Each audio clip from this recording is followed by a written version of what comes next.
Hello, everyone, and welcome to another episode of the ActDefy Connect series. I'm your host, Ellie Wang, and this is a series where we connect with leaders, changemakers, and public servants to inspire the next generation of civic leaders.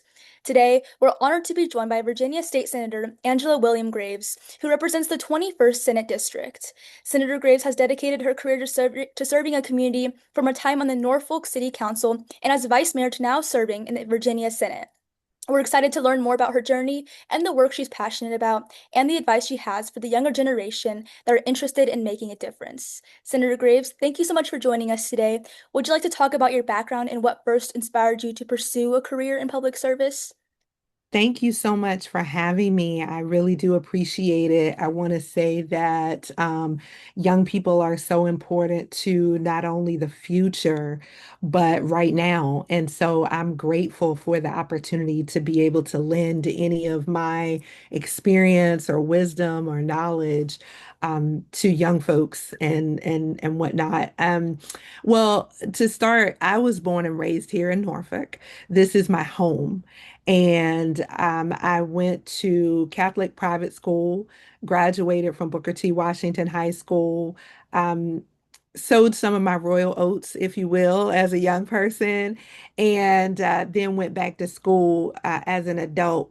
I worked for the city of Norfolk prior to running for city council, and little did I know I was getting a really good foundation in how things work at the local level, how they're funded, and how one of the things I say during campaigning is that the decisions made in Richmond really affect human beings at home.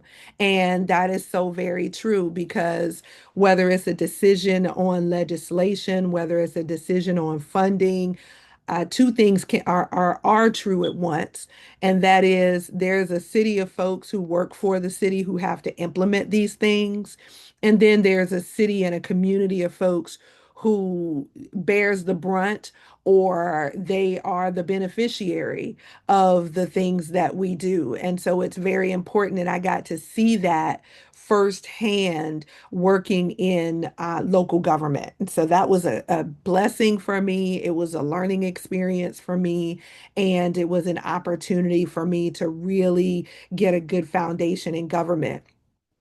I served on city council for 10 years, and then a seat came open in the General Assembly. My delegate went on the bench. He became a judge, and that left a seat available. And several people said, I think you would be great for it. And I thought about it, and I was like, well, maybe I will be great for it. And I ran in 2020, won that seat. My first year was very interesting because it was the COVID year. And for the House of Delegates, that meant that all of our meetings and sessions were online. And that was not so different for me because we'd done a year of meetings online, doing Zoom and all the different platforms in the city because nobody knew when this COVID thing was going to be over. And so we had General Assembly meetings, committee meetings, all of those things online. 3 years in with the General Assembly, we had redistricting, and that gave Norfolk an all Norfolk Senate seat that we have not had in more than 40 years. And I jumped at the opportunity to be the Norfolk Senator, hence my norfolksenator.com website. I really jumped at the opportunity to do that. And so I completed my third year in the General Assembly, or rather in the Senate.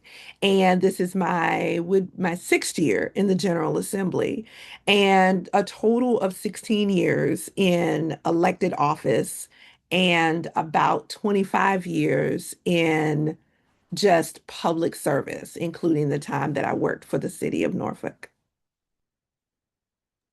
Yeah, it's great to learn about how you became a senator. So now that we kind of know about your background, we want to dive into what initiatives are you working on right now, or what overall issues are you most passionate about as a senator?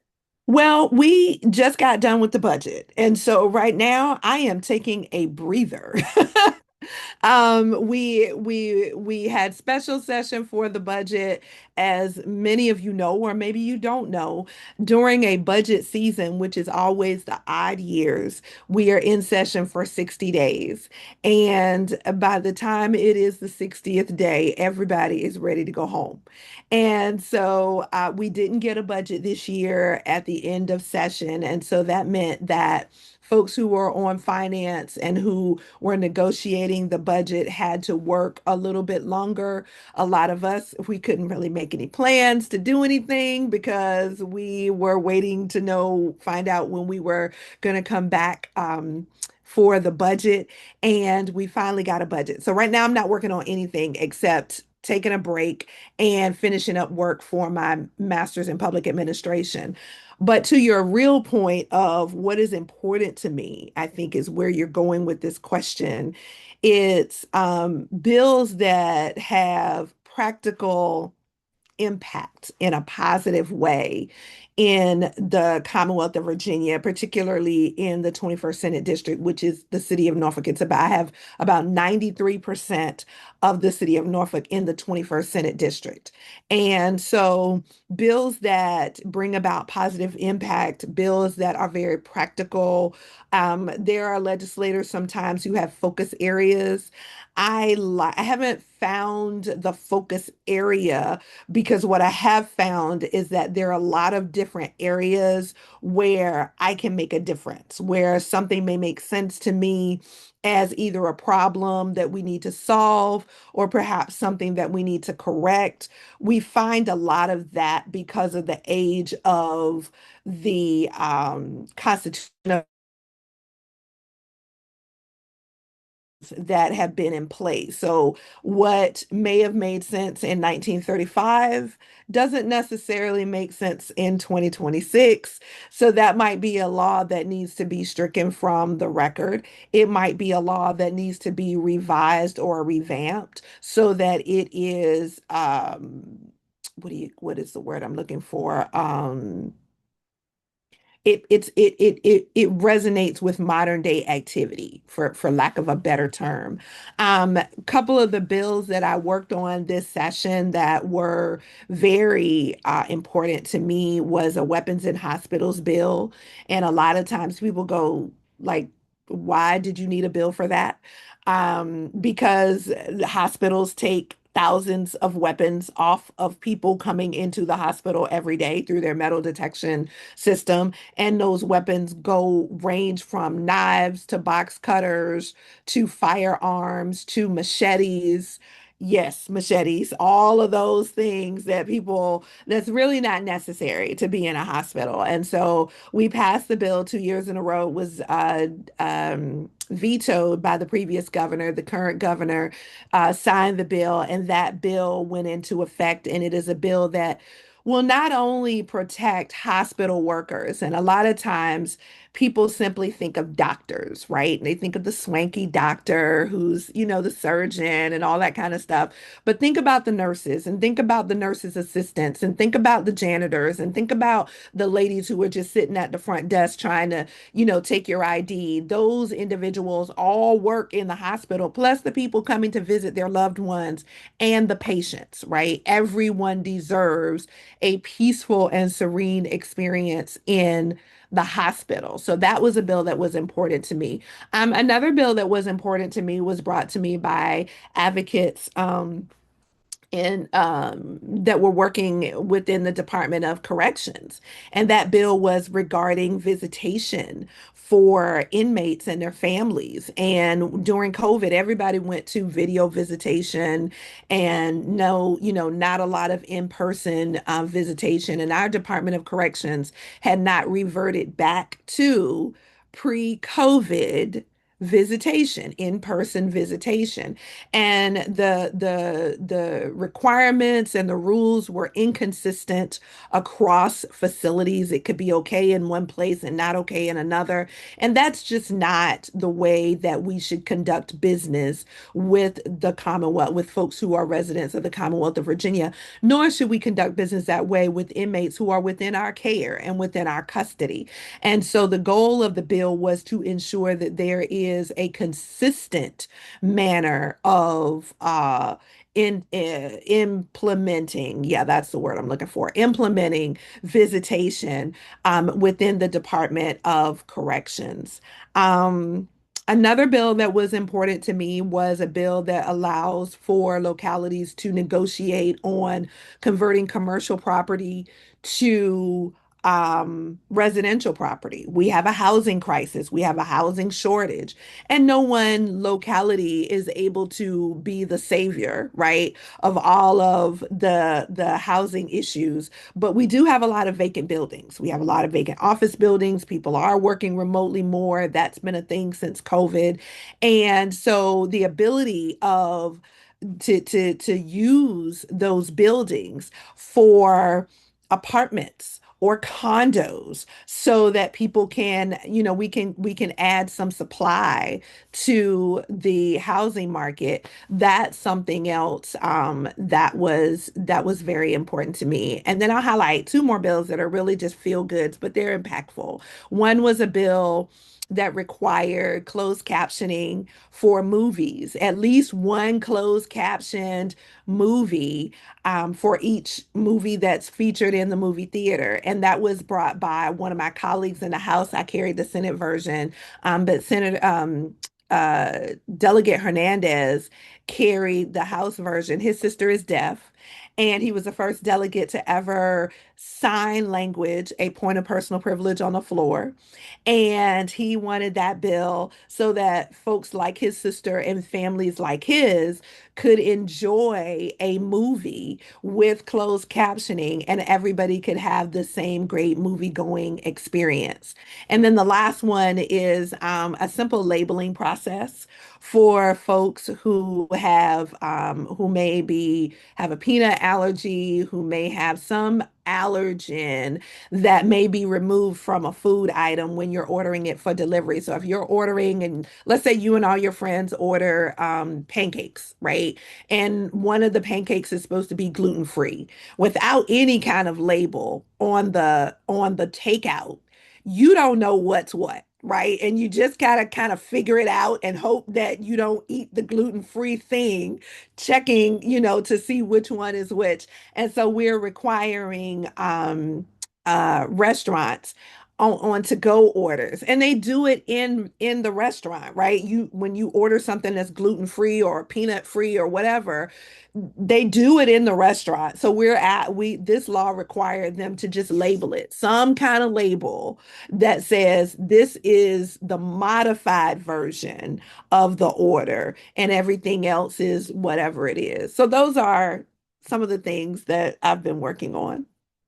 Yeah, it's amazing to see all the positive impact you're making in the community. And on top of that, we know many students, like high schoolers and college students, are interested in law and government, and they also want to make a positive impact. So, Mhm. what advice would you give them if they want to make an impact at their age? I would say learn the system. It is amazing to me the number of people who don't know who represents them at the local level, at the school board level, at the state level. I have people who think I live in DC. I have people who think I live in Richmond. I don't live in either of those places. I live in Norfolk in the district, right? So the first thing I would say is not before you get involved, because if you're passionate about doing something, but learn about what it is that you want to be involved in, right? Learn the system, learn who represents you, learn what their responsibilities are.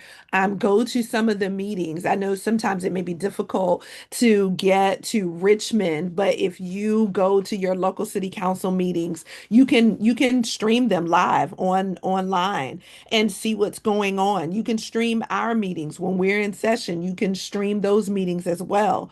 There's a lot of committees that meet in the off season as it pertains to the General Assembly. Those meetings are streamed as well. And so learn about the system. So, because a lot of times what I find is young people will say, this is not right, this is not fair. Okay, you may have a point. It's not right and it's not fair. But understanding why it's the way that it is helps you to find a solution, right? Just saying it's not right and it's not fair. Okay, point well taken. But how do we now find a solution? So finding out what the history is and learning what brought this about, right? And how can we make it better? Sometimes it's demolish the whole thing and start all over again. Most times it's just modify it and do something different so that we're bringing things into the current century, right? But I would say start with learning the system. If you have an opportunity to intern at a legislator's office or intern at a member of your city council or county board of supervisors or whatever the local governing structure is, learn by all means, reach out and apply. I know in Norfolk, we have a program called Norfolk Emerging Leaders. And that program is for, if I'm not mistaken, I think it's students like 16 to 24. So it takes high school all the way through what might be college and grad school, maybe. And it's a summer program. And students kind of rotate through different departments throughout the summer. That is a great opportunity for young people to learn and get a feel for what the rules are, why they are the way they are, how things actually happen. And once you know how the puzzle is put together, then you really understand how you can modify it and change it, right? What you can really identify in a holistic way what the issues, really are. But learning that part, that's where I would definitely say to start. And there's all kinds of ways to do that. Yeah, that's some great advice. And actually, I kind of do relate to that because a year ago, I wasn't engaged civically. I had no knowledge. I didn't know who my senator was. But then I discovered I live in Indiana, our paging program, and I paged for a day. And that kind of got me engaged. And I started learning about who my senator was. For me, it was Senator J.D. Ford. And I know he's running for U.S. Congress now. Mhm. So I just do little things like supporting him or doing canvassing. Those little Mhm. things are all very important, like you said. So it's not that difficult for youth to get civically engaged. And once you start, Absolutely. you probably can't stop because it's just so entertaining and it's just very interesting. So It yeah. is. It's a lot of moving parts and a lot of moving pieces to it all. But you're right. Once you get, I mean, I started at the city as a temp. I took a temporary position and I never left. Mhm. For all intents and purposes, I never left. I fell in love with the idea that I contributed to something that made somebody else's life better. It Yeah. wasn't a perfect system, but I got to contribute to something that made somebody else's life better. And that for me was everything. Yeah, that's amazing. Well, thank you so much for joining me today and to share your experience and insights. We and our audience truly appreciate your willingness to speak with our audience and inspire the next generation of leaders and provide your insights. And thank you to everyone who tuned into this episode of the ActDefy Connect series. Be sure to follow ActDefy on Instagram for more conversations like this in the future, and we'll see you in the next episode.